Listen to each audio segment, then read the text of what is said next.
you're probably not going to like what I have to say. You, as a B2B founder, might be at the point where you're thinking about leaning into some sort of content to drive pipeline. Maybe you've seen some of my previous content or heard other founders talk about how they've leveraged content to build pipeline and get traction in the marketplace, and you're thinking that it's a good idea. Or you could be one of those founders who've dipped their toe in the content before and it didn't work for whatever reason and you want to give it another go. Whichever camp you fall into, before you hit record, before you start reaching out to your prospects, you need to hit pause. And you need to hit pause because there is one critical step that you need to take to ensure that you have the best chance for success. And if you don't take that step, you're setting yourself up for failure. What I'm going to cover in this video is the nuts and bolts of what that step requires and why it's so critical for you to complete this step in order for you to have a reasonable chance at building traction in your outbound motion and building traction and helping you go from 0 to 1 to growth to traction. So here's the thing. This isn't my first rodeo. I've done this before. I've worked side by side with clients in helping them execute this. And what I've seen is that the clients that take this step seriously are often the ones that not only build a great show from a B2B perspective, but more importantly, they're the ones that actually build the best pipeline and quickly get to traction. And that's what I'm doing in these videos, is that I'm sharing the entire playbook that I teach my clients so that they can be much more effective going to market as a founder-led organization. And how do I know this works? Well, not only have I helped a number of clients execute this, more importantly, what I've helped them do is build substantial pipeline, get wins, and get traction in the marketplace. And if you end up building a great show that builds a nice community for you to work with, that's a bonus. And what I've seen is that those clients that take the time to do this step often have great shows, and they also have much better traction in their outbound motion through the entire buyer journey and the sales process. That's why this is a critical step that you cannot ignore. If you're watching this and you're a founder and you've tried content before, drop me a comment and let me know what didn't work about it, and we can troubleshoot that in the comments. And if you haven't already done so, drop me a subscribe so you don't miss any of the episodes that I have coming out on a week-to-week basis. So what am I talking about, and why is this important for the things that we want to do? Well, what I'm talking about is before you embed any sort of content into your outbound motion, you need to take a step back and build a crystal clear image of who your ideal listener is. And if you're not doing something that is video or audio, you need to think about who your ideal audience is. And the reason why this is critical is because this is actually going to be what helps you define who you bring in, who you reach out to, what conversation that you have, because it's all informed by the core listener problems that they're dealing with. So one of the things that I often have my clients do is fill out what I call the ideal listener demographic. You can substitute listener for audience and it works the same. So whether you're going the newsletter route, whether you're going the research report route, whether you're going video, audio, podcasts, it all applies. You need to start with the audience first, because that's the critical piece that helps you define who you're going to build everything else around. And I've often talked about how sellers need to be buyer-centric. This is the vehicle that allows you as a founder-led organization to go to market in a way that connects uniquely with that ideal customer that you want to get in front of. So what should you be including in that ideal listener profile? One of the things that I always walk people through, it's the first thing that I talk through when I'm working on implementing content-led growth for a client. And that's building out the ideal listener demographics and details. And what this is a document. You can almost treat it like a creative writing assignment, but basically I hand this off and this is the starting point for how we actually build a show. And the reason why this is critical is because it helps you connect at a deep level with who your ideal listener or audience is. And when I say we do a deep dive on what that person looks like, it's not just surface level stuff in terms of age or gender or anything like that. We're talking deeply specific. We're talking about demographic details. We're talking about how this listener would identify themselves when they're describing themselves, what their current situation is. It also includes a list of at least 10 to 15 pain points that they're currently dealing with, and prioritizing what the pain point is that they want to solve. When you think about this document and this exercise, it's very similar to what happens down the road when you actually build traction and you're thinking about your ideal customer profile. What this allows you to do is dig deep into what that persona looks like. And the reason why that's important is because this is going to help refine your outreach.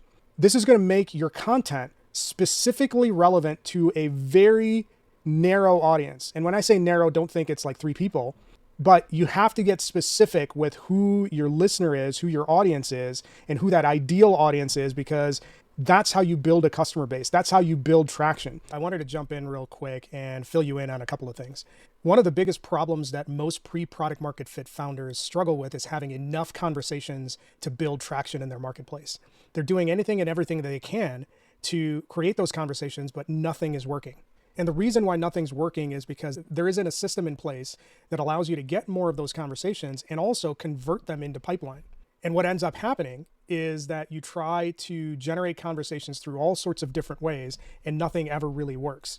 Now, what the old playbook tells you to do is just do more of the same thing, more outbound, more phone calls, more emails, more DMs, more SDR agencies.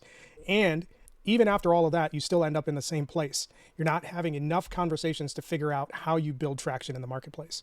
What I help founders do, especially those founders who are pre-product market fit in HR tech, TA tech, ed tech, and executive coaching, is that I help you get those conversations and then convert them into pipeline. And what that helps you do is to integrate everything from a sales, marketing, and partnerships perspective so that you're much more effective in getting traction faster. That's how I've helped clients build repeatable pipeline and establish traction. If that's something that you're interested in, drop me a DM and we can have a conversation. When you're going from 0 to 1 and trying to just get some growth and some wins, you need to be very specific on who you're targeting. If you try to target everybody, you're basically going to market with a product that isn't for anybody. And that's why I actually focus when we're thinking about content of any sort, think about the audience first. Now, there's going to be a difference of opinion where people are going to say, this doesn't matter. All you need to do is worry about pipeline. And I would push back on the people that say that and say, yes, pipeline is critically important. But if you don't have in your mind who your ideal customer is, an idea of the problems that they're dealing with, an idea of where they want to be when they are successful, you're just shooting in the dark. And that's why this form is important. And that's why it's a critical first step in anything that you do when you're thinking about putting a piece of content together. Now, you might be thinking, this sounds like a waste of time. Like, why should we even do this? How is this going to be relevant in anything that I do? Well, it's going to be relevant because it actually helps you crystallize who you want to get onto your show. Because one of the common things that happens is that when you're thinking about your guest strategy, or when you're thinking about your interview strategy, if you're doing just written content, who should I reach out to? Without clarity around who your audience is and who's going to be consuming this, you end up having guests or you end up interviewing people and creating content that doesn't resonate with a small segment of your total audience. And what happens when you do that is that you never build consistency in messaging and problem statements, and you never get to the point where you can validate a critical problem. So everything that you are trying to do from a founder perspective is you're trying to solve a specific problem for a specific person. Your content needs to be built around that as well. If you're not tailoring your content to indirectly point to the solutions and offerings and problems that you solve for, you'll have a hard time bridging that content layer of the motion with the selling layer of your process. Thanks for hanging out so far. One thing that I'm curious about is what are the big factors that have you nervous about embedding content into what you're doing as a B2B founder, especially when it comes to your outbound process? Drop those in the comments and I'll make sure I give you my thoughts and answer. The idea in doing this is to make the entire process as frictionless as possible.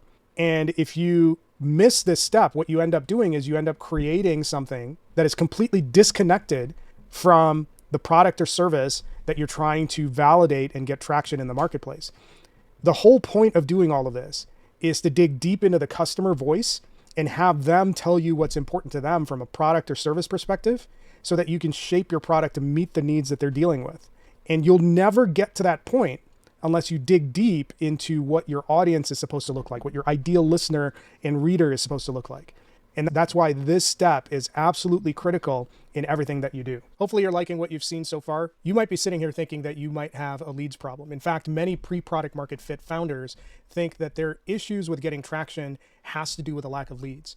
And they're only partially right. The real problem is that you don't have enough conversations. And because you don't have enough conversations and you don't have a system in place to convert those conversations into pipeline, you're not getting traction. The real issue is that you don't know what your messaging should be, you don't know what your positioning should be, and you don't have any systems in place that help you rapidly determine what matters to your customers. And the old playbook requires you to throw money at all sorts of things, which gives you the appearance of traction, but in the end, you might get some wins, but you're no closer to figuring out what's important to your customers than you were when you started. That's where I step in. I help founders build an outbound engine that embeds content at every stage of the buyer journey, which allows you to align sales, marketing, and partnerships, and helps you nail your messaging, your positioning, your value propositions, and most importantly, helps you get traction. What that means is that you have better conversations, tighter fit ICPs, and pipeline that actually converts into revenue. If you're struggling to get traction and you want to figure out a way where you can have more meaningful conversations, drop me a message or a comment and let's connect. There's a reason why we start at this stage, because everything that we do from this point forward is going to compound. And if the impact is going to compound, what that means is that you have to make sure that whatever you're doing is built on a solid foundation.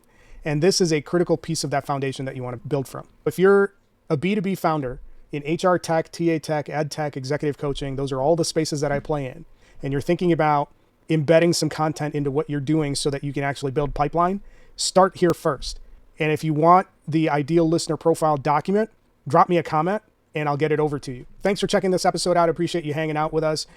If you haven't already done so, make sure you check out this playlist and this episode. I think both of those are going to be really good for helping you continue to build out that content muscle as you embed that into your B2B outbound process.